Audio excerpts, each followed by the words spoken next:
Dear student, class 10th। आज chemistry में हम लोग फिर से यूट्यूब पर पढ़ते हैं। तो टॉपिक आईयूपीएसी आपको दिख रहा होगा। आईयूपीएसी से ही स्टार्ट करते हैं। न्यू टॉपिक है, अच्छा टॉपिक है। काफ़ी दिनों बाद आप लोगों के सामने आ रहा हूँ यूट्यूब के माध्यम से।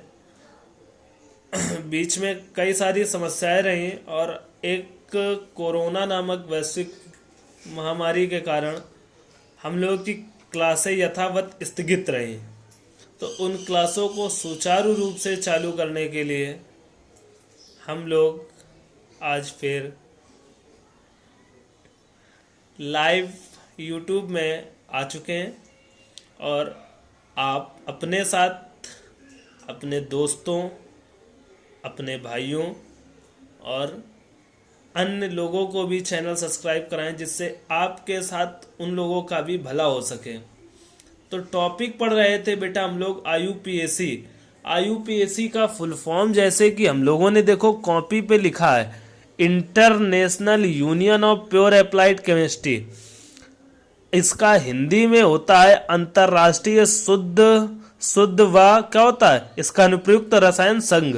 ठीक है, तो देखो आईयूपीएसी पढ़े थे। आईयूपीएसी दो भागों से बनती है, prefix plus suffix equal to IUPAC. Prefix क्या होता है? कार्बन परमाणुओं की संख्या प्रीफिक्स कहलाती है, अर्थात जो पहले लगता है उसे प्रीफिक्स कहते हैं। मतलब कैसे?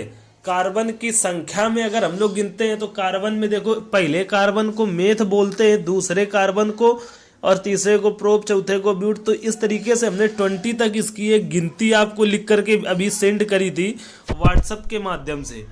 तो अगर हम लोगों ने ये किया था तो इसी में साइड चेन जब लग जाती है, साइड चेन से इसके नाम जो होते हैं वो चेंज होते हैं। जैसे कार्बन परमाणुओं के अंकन में देख रहे होंगे आप, जो लिखा है में जो परमाणु या समूह छूट जाते हैं उन्हें साइड चेन कहते हैं। जैसे एग्जाम्पल पे देखो लिखा, यहाँ से गिनती करोगे तो 1 2 3 4 5, तो ये छूटा गया NA2, तो NO2 क्या हो गया? साइड चेन हो गया। साइड चेन के ये देखिए नाम लिखे हैं, पहला मेथिल लिखा है, दूसरा C2H5 को हम लोग पता है क्या बोलते हैं, C3H7 को प्रोपिल, NO2 को नाइट्रो बोलते हैं, NH2 को भी देखो लिखा है, इसको एमिनो बोलते हैं, Cl को क्लोरो, इसको आइडो, इसको Cn को साइनो, C6H5 को फिनाइल बोलते हैं। ठीक है, इसी तरीके से आईयूपीएसी में हम लोग चलते हैं। तो पहला जो अपने पास आता है, पहला तत्व जो होता है उसको क्या बोलते हैं? तो हम लोग कार्बन की संयोजकता कितनी होती? 4। हम लोगों ने पढ़ा था, अगर आपको याद हो तो हम लोग पढ़ के आए थे हाइड्रोकार्बन।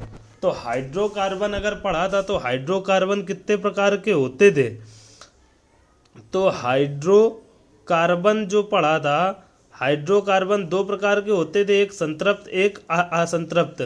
तो जब जो संतृप्त हाइड्रोकार्बन होता था उसी में आता था क्या अपने पास? फर्स्ट एल्केन, और जो असंतृप्त होता था उसमें 2 आते थे, सेकंड एल्कीन और थर्ड एल्काइन। तो इनके फार्मूले होते हैं। तो जैसे कार्बन की संयोजकता कितनी होती है? 4, हमें पता है, चारों संयुक्ता पूरी हो रही। इसका सामान्य सूत्र जनरल फार्मूला होता है CnH2n+2, और इसका जो दूसरा इसका जो यहाँ पर यन होता है, यन यहाँ पर कार्बन नंबरों की संख्या, और कार्बन नंबरों की संख्या होती है। क्रियात्मक समूह मतलब Fg, फंक्शनल ग्रुप तो सिंगल बॉन्ड होता है इसका। ठीक है, इसमें सिंगल बॉन्ड का मतलब एक लाइन होती है। सफिक्स को क्या इसमें ये है, ठीक है, लास्ट का वर्ड होता है सफिक्स।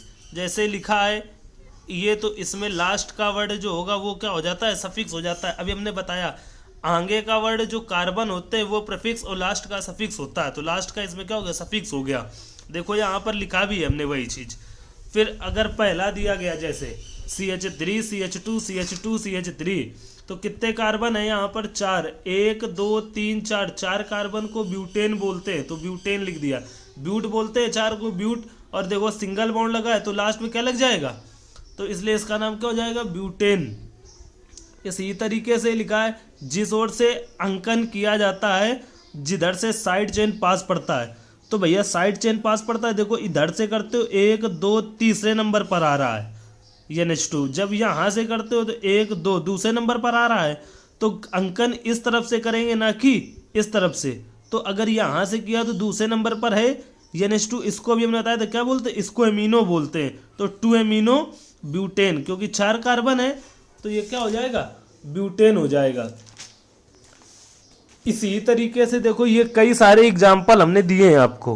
फिर इसी में अगला रूल लिखा है, क्योंकि एक एक एग्जाम्पल समझाएंगे, अगर ज़्यादा लंबा फिर वीडियो हो जाएगा। यदि किसी कार्बन श्रृंखला में कोई एक से अधिक बार साइड चेन आए तो तत्वों का नामकरण उसके अल्फाबेट के अनुसार किया जाता है। जैसे देखो यहाँ पर 2 आए तो अल्फाबेट के अनुसार, अल्फाबेट पता होगा, बचपन से पढ़ते हो तुम, ठीक है।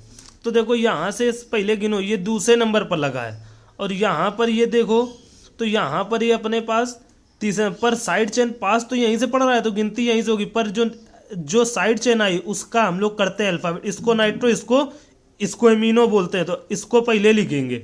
तो किस नंबर पर है, चौथे नंबर 4 एमिनो, ये 2 नाइट्रो, और कितने कार्बन है 1 2 3 4 5 6। तो क्या हो जाएगा, हेक्सेन हो जाएगा ये। तो इस तरीके से इसको क्या बोल देंगे, हेक्सेन बोल देंगे। और इसी तरीके से नीचे वाले भी कार्बन आप देख लोगे तो शायद कर लोगे रूल। यदि दोनों तरफ से समान कार्बन परमाणुओं में साइड चेन लगाओ तो अंकन फिर अल्फाबेट के तथा तत्वों का नामकरण भी अल्फाबेट के अनुसार किया जाता है। कैसे नामकरण अल्फाबेट के अनुसार करते हैं, तो अगर हम लोग देखते हैं तो यहाँ पर देखो CH3 CH2 ये दिया गया है। तो इसमें देख रहे होगे तो यहाँ पर अगर देखो तो नाइट्रो लगा है दूसरे नंबर पर, यहाँ पर और यहाँ पर। तो देखो दोनों दूसरे नंबर समान साइड चेन समान नंबर पर हैं, पर समान नंबर पर हैं तो ये नाइट्रो है ये ब्रोमो। तो उसके अल्फाबेट के अनुसार ब्रोमो पहले आता है कि नाइट्रो, बी आता है, तो गिनती कहाँ से होगी, बी से होगी। तो 2 ब्रोमो 4 क्लोरो 3 मेथिल तीसरे नंबर पर है, 5 नाइट्रो, कितने कार्बन 6, तो हेक्सेन। ठीक है, इस तरीके से हमें करना था ये। तो ये यहाँ तक हो जाएगा। इसके बाद का वीडियो अभी हम भेज देंगे आपको, तो आप उसको भी कर लेना कॉपी में नोट, ठीक है। तो धीरे धीरे करिए, सब कुछ हो जाएगा। इसका वीडियो लास्ट का कल भेजेंगे।